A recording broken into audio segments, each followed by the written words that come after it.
The village of Olorum was a place where the sun always shone bright on the red earth, and the laughter of children filled the air.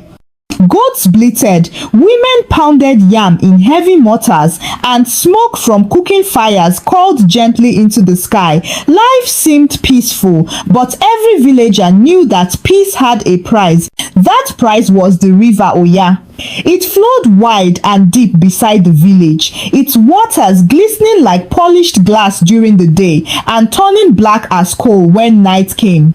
The river gave fish, it gave water, it gave life. Yet, the people never trusted it fully. Fishermen swore that sometimes nets returned empty, even when fish had been plenty the night before. Farmers claimed the river rose without rain, flooding their yam barns as if in anger. And the elders, they whispered of spirits that lived beneath the waves, spirits that listened, spirits that punished. Among the children of the village was a boy named Tobi, 18 years old. He was the youngest of his group of friends, thin as a reed, with restless eyes and legs that never stayed still. He was fast when running, clever when playing, but never as bold as the others. His friends often laughed at him. Tobi, said Ade, the tallest and strongest boy, his chest broad with pride. You run like the wind, but when it comes to courage, you shake like an old chicken. The other boys, Sola the trickster and Kunle the follower, burst out laughing. Tobi's cheeks burned, but he said nothing. The laughter stung more than any whip. One evening, as the sky turned gold and the river carried the reflection of the setting sun, Ade whispered to the others, "Tonight, we cross the river." The boys froze. "Cross?" Kunle asked nervously. Ade's eyes shone with mischief. Beyond the water, deep in the forest, lies the old shrine. They say it is abandoned, but inside, treasures of forgotten gods remain. Gold, cowries, jewels. We will go, and we will return, richer than the chief himself. Sola grinned wide. Riches, then the village will bow before us. Kunle scratched his head, but finally nodded. "I will follow you." All eyes turned to Tobi. Ade sneered. "What about you? Or will you run to your mother's wrapper and hide?" Tobi's heart pounded. He longed for their respect. He longed to prove he was not weak. But deep inside, something twisted in his belly, a fear he could not name.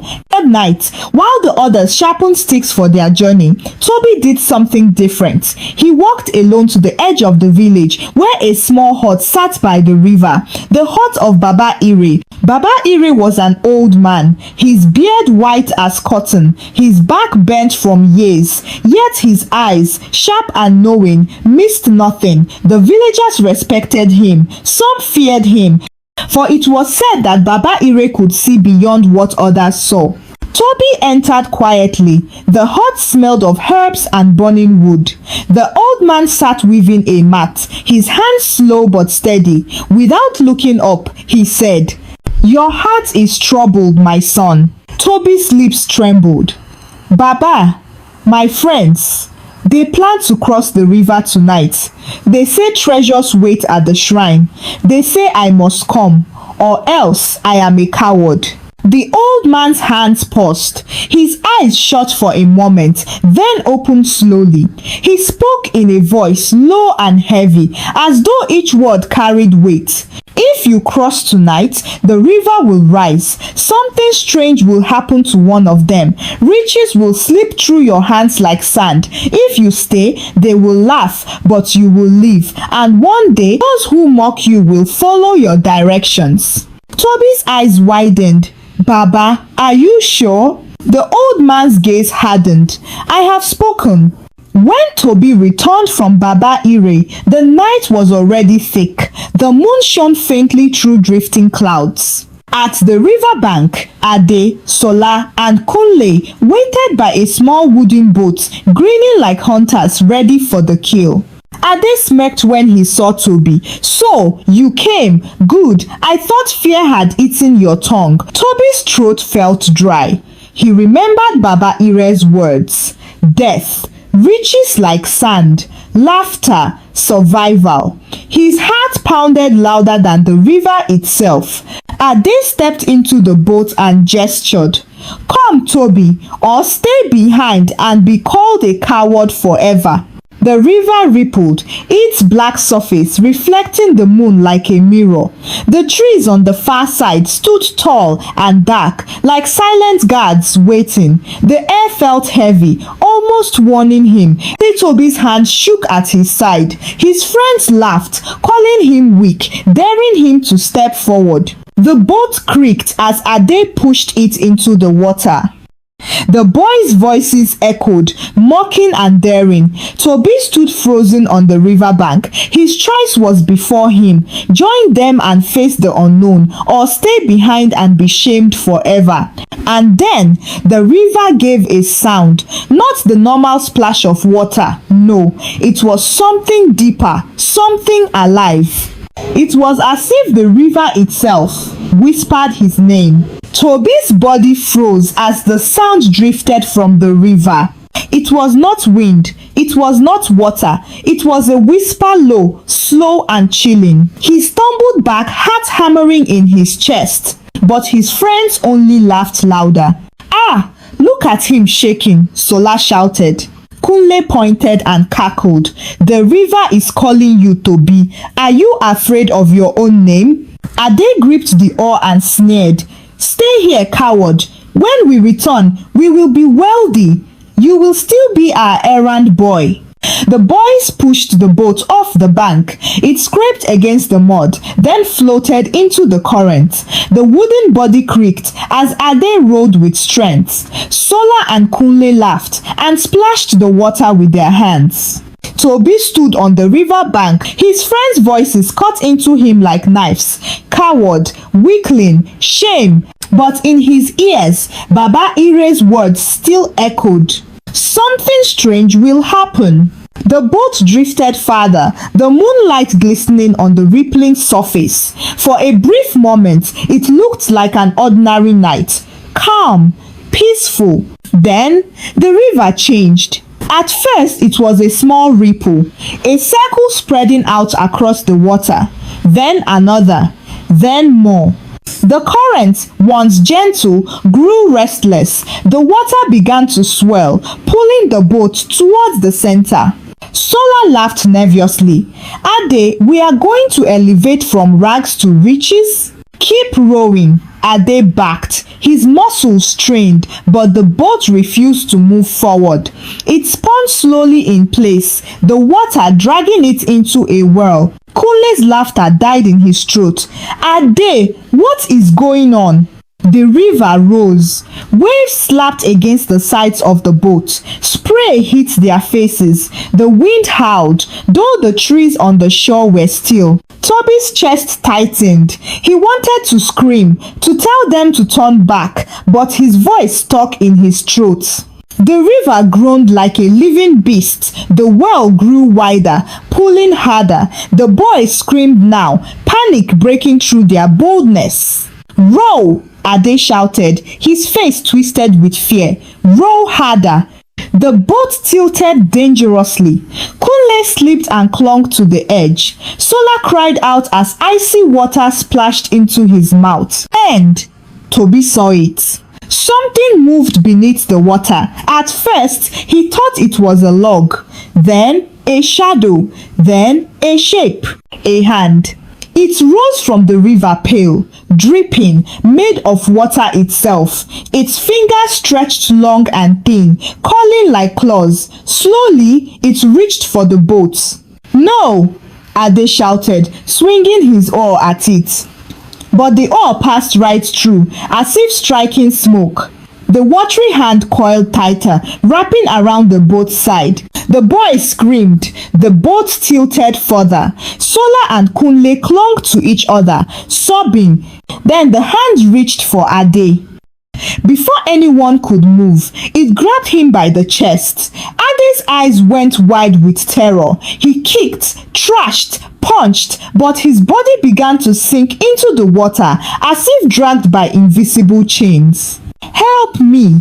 Ade screamed, his voice cracking. "Help me!" The others tried to pull him back, but their hands slipped against his wet skin. The river roared louder, the hand pulled harder, and then, with one final scream, Ade was gone, dragged beneath the waves. The river calmed. The whirlpool slowed. The waves shrank. The boat rocked gently again, as if nothing had happened.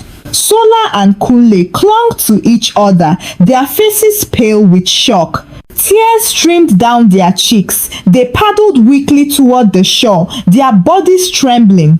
Tobi's legs shook as he watched them crawl out of the boat, collapse on the mud, and weep. Their clothes were torn, their voices hoarse. But Ade never returned.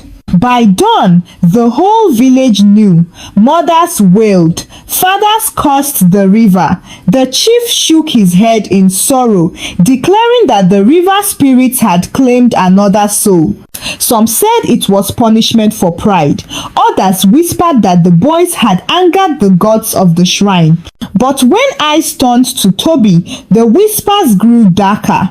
He did not go. He was warned. Perhaps he knew. Perhaps he wanted this. The boy who was once mocked as weak now carried a heavier burden, suspicion. That night, Tobi lay restless on his mat. The cries of Ade's mother echoed through the village. The river outside hummed its endless song. His eyes grew heavy, and sleep dragged him under. He dreamed.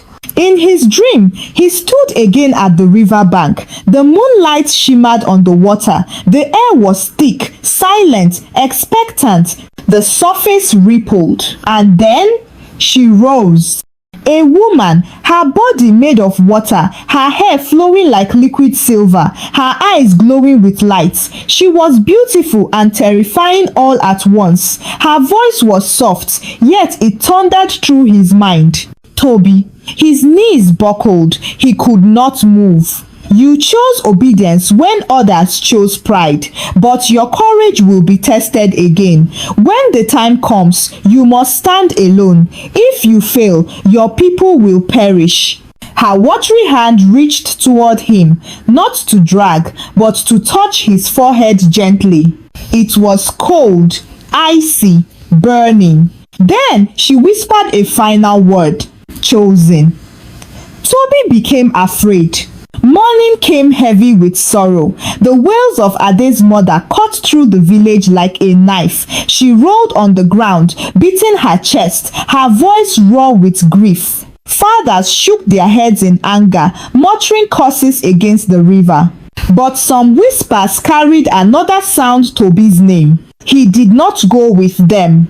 Why was he spared? Perhaps the river favors him. Suspicion spread like smoke. Wherever Tobi walked, eyes followed, fingers pointed. Some children even ran from him, afraid he carried the spirit's mark. That evening, Tobi went back to Baba Ire's hut. The old man sat by a small fire, his face lit with a dull glow, his hands trembling as he stirred herbs in a clay pot. "Baba," Tobi whispered, his voice breaking. "It happened, just as you said. Ade is gone. The river took him." The old man looked up slowly, his eyes clouded but sharp. "And you, my son? Did you see it?" Tobi swallowed hard. His body shivered as he remembered the hand of water dragging Ade under. "Yes, Baba, I saw it. A hand, a spirit." The old man sighed deeply, as though carrying a burden too heavy for his frail body. "Then it is true. The river has chosen you." Tobi's brows furrowed. "Chosen? Baba, what do you mean? Why me?" Baba Ire leaned forward, his voice low and secretive. "Long ago, before you were even born, the spirit of the river came to me in a dream. She asked me to choose an heir, someone who would carry wisdom when my bones turned to dust. I looked upon the children of the village, and I saw one who was different. Not the strongest, not the boldest, but the one who listened. His wrinkled hand reached out and gripped Tobi's arm with surprising strength.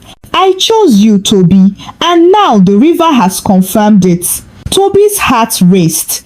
But Baba, everyone mocks me. They call me weak. They do not trust me. How can I lead anyone? The old man's eyes softened. Wisdom is not born from laughter or pride. It is born from listening. And you listen. The river knows it. A silence hung in the hut, broken only by the crackle of fire. Then Baba Ire spoke again, his tone grave. But listen well, my son. This is only the beginning. The river spirit told you true. Your courage will be tested again. The day will come when the land itself cries for food. When that day comes, you must remember this. The river whispers not to all, but to you alone. Days passed, but the whispers around Tobi grew sharper. Some called him blessed, others called him cursed. A few said he had sacrificed a day to the river in exchange for protection. One night, as Tobi sat outside his hut staring at the river, he whispered to himself, "Why me? Why must it be me?" The water rippled softly as though answering. Weeks later, something was struck. Baba Ire fell ill. His once strong voice grew weak. His body bent further, his breath shallow, yet his mind remained sharp. He called for Tobi, and the boy rushed to his side. "My son," Baba Ire whispered, his hand trembling as it clutched Tobi's. "The time is near. I do not have many days left. Soon, the wisdom of the village will rest in your hands." Tobi shook his head, tears brimming in his eyes. "No, Baba, you cannot leave me. I am not ready." The old man smiled faintly. "None are ready until the river tests them. Listen to me carefully, Tobi. When the land cries for food, when hunger bites harder than sorrow, you must remember the river's whisper. That is where hope will be found." Tobi's lips trembled. "But Baba, what if I fail?" The old man's eyes shone with a strange light. "Then your people will perish." His hand fell limp, his chest stilled. One fateful night, Baba Ire, the only one who believed in Tobi, was gone. The village mourned once more, but for Tobi, grief turned into fear. He was alone, truly alone. The whispers around him grew louder, sharper, colder. His parents were afraid of the task ahead for their son. That night, Tobi lay awake. He stared at the ceiling of his hut, his mind racing. In the silence, he heard it again, the soft, chilling sound of the river outside. Whispering, always whispering. The river spirit's voice echoed across the night, wrapping around Tobi like cold mist. "Tobi, the time is near. Your people will laugh again. They will call you names. But when hunger comes, you must listen to the river's whisper. Only then will they live." Before Tobi could speak, the spirit sank back into the water, leaving ripples that glimmered in the moonlight. Seasons passed. At first, life in Olorun went on as usual. Farmers planted yams, women pounded fufu, children played by the dusty paths. But soon, the skies betrayed them. The rains did not come. The sun grew hotter, burning the ground. Crops withered, their leaves yellow and brittle. The once proud bands became hollow shells. The river, once strong and full, shrank day by day. Its edges cracked into dry mud. Fish disappeared. The people began to starve. Mothers held crying babies to their chests. Fathers returned from the fields empty-handed. Fear filled the village like smoke. At a gathering, the chief rose and said in a heavy voice, "The land is cursed. We must leave Olorun and seek another place before we all die." The crowd murmured in agreement, faces pale, bellies empty. They were ready to abandon the only home they had ever known. But Tobi felt his chest tighten. He remembered Baba Ire's last words. When the land cries for food, remember the river's whisper. He stepped forward. His voice shook at first, but it carried across the crowd. No, the answer is not to leave. The river has not abandoned us. We must follow it. Downstream, beyond the bend, there is hope. The river told me so. Gasps rippled through the crowd. Then came the laughter. It is the coward boy again, someone shouted. He speaks to water, another mocked. First Ade died, then Baba Ire. Now you want us to follow your madness? The chief frowned. Silence, Tobi. You are just a boy. What do you know of rivers and famine? Tobi's face burned, but he stood tall. I know this. The river whispers to me. It has chosen me, and if you mock me, mock me. But I will follow its call, even if I must go alone. The villagers roared with laughter. Children pointed. Women shook their heads. Men spat in the dust. Once again, Tobi was the fool. Once again, he stood alone. The next morning, the village prepared to leave. But Tobi did not pack his mat or bundle his things. Instead, he walked to the river. Thin, hungry, but determined, he stepped onto the cracked bank and began to follow the current downstream. He walked for hours. His legs ached, his throat burned, but he kept moving. The river guided him, its whisper low and steady in his ears. By sunset, he reached a wide bend. There the land was green, fresh grass grew tall, trees bent heavy with fruit, and the river, the river was full again, its water sparkling as if it had been waiting for him. Tobi dropped to his knees, tears streaming down his face. He had found it, the answer, the hope Baba Ire had promised. 3 days later, the villagers trudged wearily with their bundles on their heads, ready to abandon Olorun. But then they saw movement in the distance. It was Tobi running toward them. His eyes shone with fire, his arms waving. Come with me. The river has led me to food, to water, to life. The villagers laughed again, ready to mock. But when they saw the fruit he carried in his hands, when they saw water dripping from his skin, their laughter died. One by one, they followed him, some doubtful, some desperate. And when they reached the bend and saw the fertile land, cries of joy filled the air. Children rushed to drink from the water. Mothers wept as they bit into fresh fruit.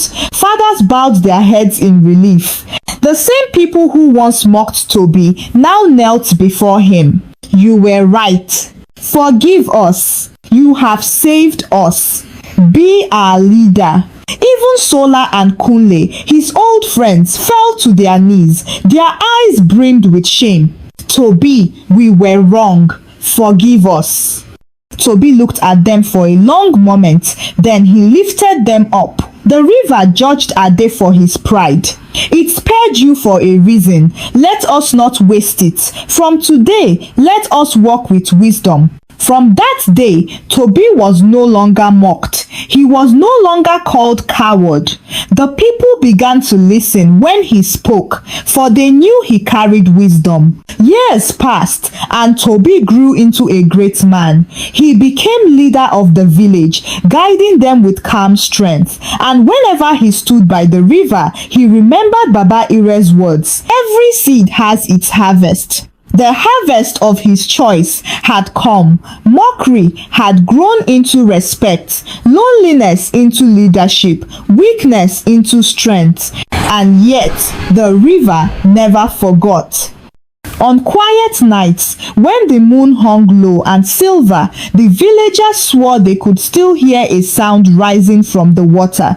A cry, a voice, the voice of Ade, forever lost beneath the waves. Tobi's courage to listen, even when mocked, saved his people, and the story of the River of Olorum became a lesson whispered for generations after generations. True strength is not in pride or boldness, but in the wisdom to listen even when you stand alone.